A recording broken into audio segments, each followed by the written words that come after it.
want to kind of give an update on the Pooh Shiesty case. Segment we was talking about. So the government says Gucci was open to negotiate Pooh Shiesty's contract, including raising his album percentage, but Shiesty wanted his masters and all rights, that's pretty, a development that I'm just going over and seeing right now. Look, everyone does.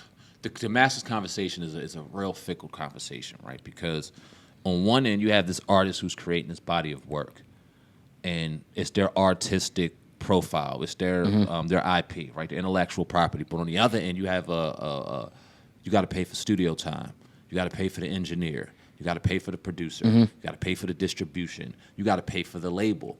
So essentially, that person owns a finished copy of said project, right? And very few times, very few occasions, do you see someone who's just newly into the game be able to take that piece of art, that piece of work, and completely control it on their own. And I'm talking about this is throughout every genre of music. Taylor Swift was having an issue with her intellectual property and her masters, because when you don't have that much meat in the game, it's hard for you to negotiate a situation where you can eventually have that. Now, if Pooh Shiesty would have put in work for 10, 15 years, had a solid, real solid body of work, and then went back to grab the masters after Gucci Mane has done what he's supposed to do with it and gotten everything and recouped everything back and some, because you don't want to just get your investment back. You want to make something off of that. Right.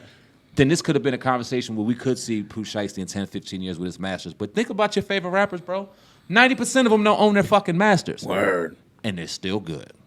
Word. And they're still living. And they're still able to make music. And they're still be able to make a profit and an income from their intellectual property, from their art, man. So I think dude just got his stomach got a little further than his actual appetite. I mean, he wanted something that in this industry he wasn't really necessarily due for yet, especially when you sign a contract with somebody. If you were doing all this independent, we ain't talking about this, but you didn't. You were somebody that had to pay for that studio time, had to pay for that distribution, had to pay for all that shit, had to pay for you while you was in prison. So you just got a little ahead of yourself, bro. You was about 5, 6, 7 years away from getting masters for real, but yeah, it is what it is. And I think you hit it on the head. I'm gonna say it like in a different way. He's that dude that, let's just say that kid or somebody, you helped them. Let's say you're a landscaper, and you put them on, you show them, and you start getting money and shit like that. They feel like they're entitled. Yep. You know what I mean? Like, damn, like he looking at your pocket instead of being grateful that you found this motherfucker in the trenches of fucking Memphis. Yeah. About to get his ass shot up probably. Yeah. You hit him up, because of his talent, you hit him up and you put, money in his pocket. You helped him, you upfronted the money. Now he feel like he should have more. He feel like he should have what you have. But it never fucking works like that. Like we talked about the record labels and shit and getting signed. They're putting money up. They're helping you with your distribution. Atlantic, he's tied to Atlantic. They're helping you. It ain't all you, dog. Because if it was, like you said, he would have did it independently and got the shit popping. You have to worry about giving nobody no bread like that. Exactly. But Gucci Mane, who put the fucking work in for years, 15, 20 years already, brought you in because the doors that he opened up for you and put you in position to be a fucking millionaire. And you got too big-headed.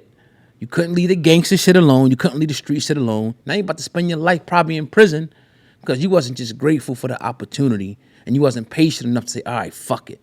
We're going to renegotiate. I'll resign for this. And once I get to a point, and then I'll maneuver and get like my masters and get this and get that. And his father should have been doing that too. Yep. His father's like, yo, just wait, bro. We good. You got cars. You got houses. We out here, bro. We done beat the Fed. We got the feds already. We moved past that situation when you done robbed somebody and all of that. We home. We got 50 to 100 million in front of us, bro. Fuck you even thinking about your masters for right now? Right. Why? We got 50 to 100 million in the next 10 years. Guaranteed. If we just play it right. Damn. Stupid, bro. And it's like the dad pisses me off the most because yeah, the father, it's like, bro, you fattened your son up and threw him to the wolves, dog. You threw him to the wolves. Now he gonna be broke. Yep. It's over. He gonna be on podcast and shit soon. I'm talking, his dad, if he get out. Yeah. But I'm just saying, like, all that money's going to lawyers. Yep. And the rest of the money, you make, and your streams may go up and shit when the verdict and shit come in. You know how that shit go. Gucci making that money? Yeah, Gucci, yeah. And now no negotiating is happening because now I ain't got to. Your ass is locked the fuck up. Negotiating shit.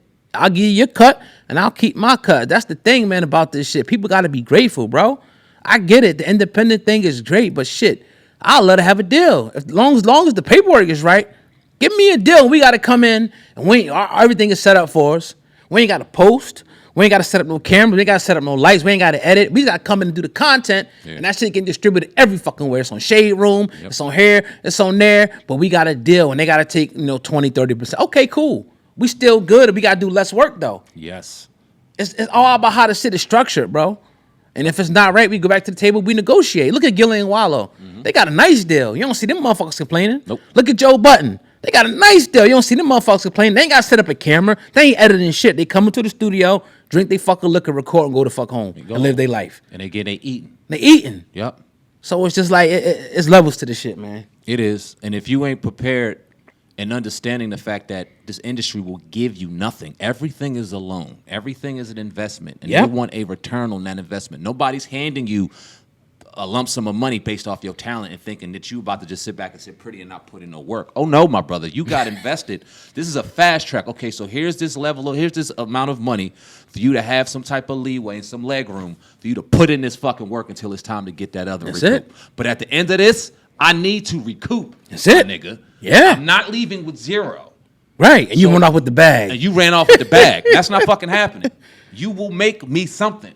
And if you understand that, then this game is a lot easier. If you think that somebody just gave you a lump sum of money based off of what you did at this show or based on what you did on social media and you don't have anything else to do, you'd be sitting in a situation like a lot of these dumbass niggas out here. That I see a lot of people, a lot of rappers, even influencers, going at Gucci Mane.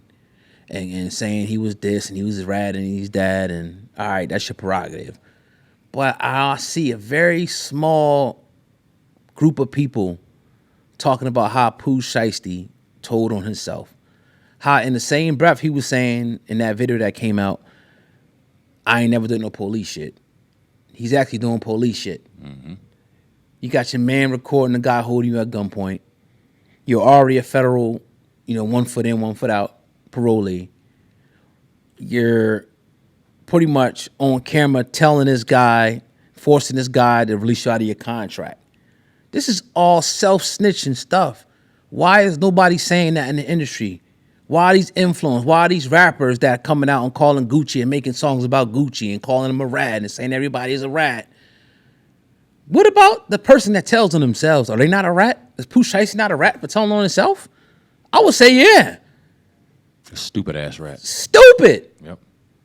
I ain't condoning the action, but if you're going to do it, don't put it on camera. Make it hard for the defense or the prosecution. Make it difficult. He's cooked. Yeah. He's not beating that case. Anybody who's telling you that, any lawyer is a fucking liar. His best course of action right now is take whatever deal. If they offer him a deal, it's probably gonna be like 25 years. It's over for him, bro. And I'm not saying that I want that to happen. No, I don't want that to happen. Yeah. But the action that we all got to see it. And potential jurors in that case, or even the judge in that case, whoever he probably gonna be jury he'll like to go with when he goes to trial, is already seeing that shit and like, damn, oh my God. The only thing they gotta argue right now is how much time you're gonna get, not whether you did it or not. Yep. And that's the sad part about it. The dumbest criminal ever. And this is how cooked our culture is when you got people calling Gucci a rat and calling Pooh Shiesty or putting him on his pedestal, when the reality is in 10, 15 years, Gucci won't be remembered for being a rat. He's going to be remembered for being a street dude who caught a body, who went to jail, who rehabilitated himself, who got out and was an upstanding citizen, a father. He may get an image award or some shit. Mm-hmm. You want to know what Pooh Shiesty is going to be remembered as in 10, 15 years? He won't be. Ooh. And that's the sad fucking part. Because you had all of this potential. You had all of this talent. You had all of this going for you. And yeah, you might have been in an environment where it was wolves eat wolves, but you had an opportunity to get up out of there and use that mindset for something productive and something good, and you chose not to. Whether it was the culture, whether it was your people, whether it was yourself, to put a battery in your back to say this was the right move, and all these people feathering your nuts right now while you're sitting there in 5 to 10 years will not remember you. And the ones that are calling Gucci a rat will be invalid, will be irrelevant. They won't care because the majority of people who know who Gucci Mane is will remember him for doing what he did, getting out of prison, rehabilitating himself. They will remember Gucci Mane's name. They ain't gonna know who the fuck Pooh Shiesty is. And that's sad. Yeah. So all these people screaming, oh, Gucci's a rat. Oh, this ain't this ain't that. just more crabs in the barrel, bringing us down further and further and further and further and further. Yeah, and it's a shame. It's a shame. Yeah, it's a shame that it's that way. Like, you got our culture right now, or a particular group of our culture is bigging up a robbery and extortion attempt. Mm-hmm. And mad because this dude didn't crash out, or mad because he didn't act like a gorilla and get himself shot. Mm-hmm. And are mad because he talked to the police. He ain't never had to talk to him. His man recorded the shit. Now, a lot of people are thinking that 30 gonna flip. I've been saying it. Somebody gonna flip. Mm-hmm. Because when they start offering them football numbers and they offer you an opportunity, it's one thing when you know you cook. But when you know you cook and they offer you a light, like, damn. Mm-hmm. Like, for example, the XXXTentacion, those dudes, they was all cooked except the one, the big nigga. He said, man, fuck that. His ass is out now. He was quiet like, man, I'm telling all you niggas. I ain't want to do this shit. I'm telling you niggas. And he could have been like the other ones, acting hard and, in court and smiling. But guess what? They upstate right now, beating their dick just to a fucking magazine. They had to fucking pay somebody $10 to rent that joint. Or paying $1,200 for a cell phone or shit like that. They upstate right now. They'll never come home. And that man gonna have the opportunity to go home. Again, I'm not condoning snitching, but just know that most people are going to fucking go out and do that, bro. Most people are going to do it, and maybe they don't. And if y'all think that's honorable, you think I don't respect a rat or a snitch. I'll be honest with you. Yeah, of course. I respect somebody who's going to stand on their shit. If you done it, stand on it. Fuck it, damn. Mm-hmm. I did this shit. I'm standing. Because look, your life gonna be a living hell in prison. Yeah. You're gonna go from yard to yard, and you got to show your paperwork, and they'll be like, damn, you's a rat, bro. You got to get the fuck up out of here. Mm-hmm. You go to the next prison. Let's see your paperwork. And the worst part about it is that this is a publicity case. So people already gonna know for you to touch down. Yep. And that's just the reality of the situation. So you gotta pick. You can't go in protective custody forever. Yeah. Everybody can't be a 6'9" and pay for mass security and run around. You know what I mean? So, my thing is, you made your bed, lay in it. You was a street nigga, you a street dude, you know what this came with. You know when that call came in.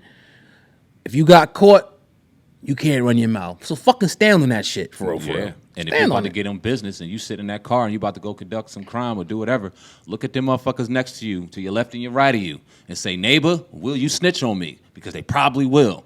And make your decision based off that, because you thinking you're going to get something, get off and get away with it, when there's somebody in that car doing that crime with you that's fitting to put your ass away, because they got a crack in that seam to get up out of there and live their life. You think homeboy gives a damn that he's a rat now? He probably somewhere in Idaho somewhere, chilling. People don't know who he is. He pumping gas, living life, doing his thing. Have kids and everything. You know what I mean? And he going to go on the rest of his life. Nobody going to know what the fuck happened. Yeah. But y'all going to be the realest one sitting in jail for 50, 60 years. This shit is ass backwards. Yeah. Ass backwards. Yeah.